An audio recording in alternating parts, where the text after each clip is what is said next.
మీ business ఏదైనా మీ ఊర్లో promotion చేయాలంటే అది సుమన్ టీవీతోనే సాధ్యం. ఇప్పుడే సంప్రదించండి. మా ఊరు పేరు బింగినపల్లి. నేను 5 స్టార్‌లో తీసుకున్నా. 5 స్టార్‌లో తీసుకుంటే ఆహ్, ఇది 50,000 అని చెప్పారు. మాకు 1,70,000 పడ్డాయి మా కొడుకు అకౌంట్‌లో. కానీ ఈ 1.5 సంవత్సరం మేము కట్టుకుంటానే ఉన్నాం. కానీ ఏదంటే మొన్న గూడ 7,000 చిల్లర కట్టాం. కట్టినా గూడ మళ్ళీ తాళం తీయమంటే మేము తీయమంటే తీయమన్నారు తాళం. మేము తీయం బయటకి నడవండి. మీకు ఈ సోటు లేదు, ఇల్లు లేదు, మీకేమీ లేదు. సార్ ఆ 2 రోజుల వరకేను మీకు బాధ్యత అంటే ఏడ? ఎక్కడ? మీరు బయటికి నడవండి. మీరు దొడ్లో గూడా ఉంటానికి లేదు.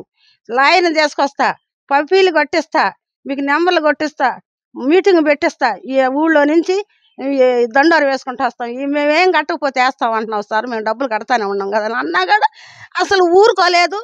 ముసలాయన ఇంట్లోకి పోయినా గాని లాగి బయటేసాడు. బయటేసి తాళం వేసాడు. మేము పరిస్థితి ఏంది? మేము ఎట్లా వండుకొని తినాలి? మేము మట్టి కూడి తింటున్నాం. చెట్టు కింద ఉంటున్నాం మేము.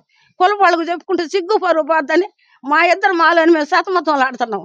ఇట్ట చేసి మా పరిస్థితులు ఈడకి 4 రోజుల నుంచి రావటంలే ఇయాల వస్తారని కంగారు పడుతున్నాం మేము. కట్టే డబ్బులు కడతా గూడా. ఇప్పుడు ఈ కిస్తీలే మేము ఆపింది. ఒకరోజు వెనకైనా ముందైనా కట్టుకుంటానే వస్తున్నాం మేము భయంతోటి మేము. ఆ! వాళ్ళ సొమ్ము తీసుకున్నప్పుడు మనం ఎందుకు చెయ్యాలా? దేనికి చేయాలి అని కట్టుకుంటానే వస్తున్నాం మేము. కట్టుకుంటూ వస్తున్నాం గాని మాకుగా ఏది ఈటోల. ఇయాల 20 రోజులు, 22 రోజులు ఇంటికి తాళం వేసి మేము ఇట్టనే ఉన్నాం ఇద్దరం ముసలోళ్ళు. నా కొడుకే కడుతున్నాడో, మేమే కడుతున్నామో కట్టుకుంటానే వస్తున్నాం 1.5 సంవత్సరం నుంచి. మీరు సినిమాలో నటులు, సావిత్రి, రామారావులు మీరు. మీరు చిన్న నటులు కాదు. మీరొక దొంగలు. నీ కొడుకు ఒక దొంగ, నీ కోడలు ఒక దొంగ, మీరు ముసలోళ్ళు ఒక దొంగ. అయ్యా మేము ముసలోళ్ళం అయ్యా మేము కట్టిస్తున్నాం కదా అయ్యా ఒకరోజు అటైంది. ఏది నువ్వు కడుతుంది? ఎక్కడ నువ్వు కడుతుంది? ఏం కడుతున్నావమ్మా? పోవమ్మా అవతలకే మాట్లాడుకో అంటారు. ఇక అదురుపోయి మేము పక్కన నిలబడుతున్నాం మేము.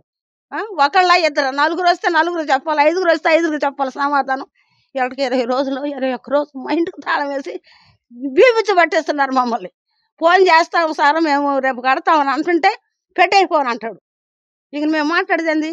నేను మాట్లాడుతుంటే నువ్వు మాట్లాడకంటాడు. ఆయన మాట్లాడుతుంటే నువ్వు మాట్లాడకంటాడు. మళ్ళీ మాట్లాడరేందని అంటారు. నలుగురు వస్తే నలుగురికి సమాధానం, 6గురు వస్తే 6గురికి సమాధానం. చెప్పలే ఒక్కొక్కరు మేము సిగ్గుండో బుద్ధి లేకనో వీళ్ళ కాడ తీసుకున్నాం మేము. కట్టుకుంటున్నాం కదా మేము ఇల్లు ఇడిచిపెట్టి పోలేదు సార్ మేము. మేము ఎట్టనే ఉన్నాం మేము. కులపోళ్ళ తలకాయ ఎత్తుకొని తిరగలేక మేము అల్లాడి మా ఆగు బొగ్గవుతున్నాం మేము. మమ్మల్ని ఇట్ట చేస్తున్నారు. మీ సొమ్ము కట్టకుండా ఉంటే మేము ఇల్లు ఇడిచిపెట్టేటని వెళ్ళిపోతే మేము దొంగలేం.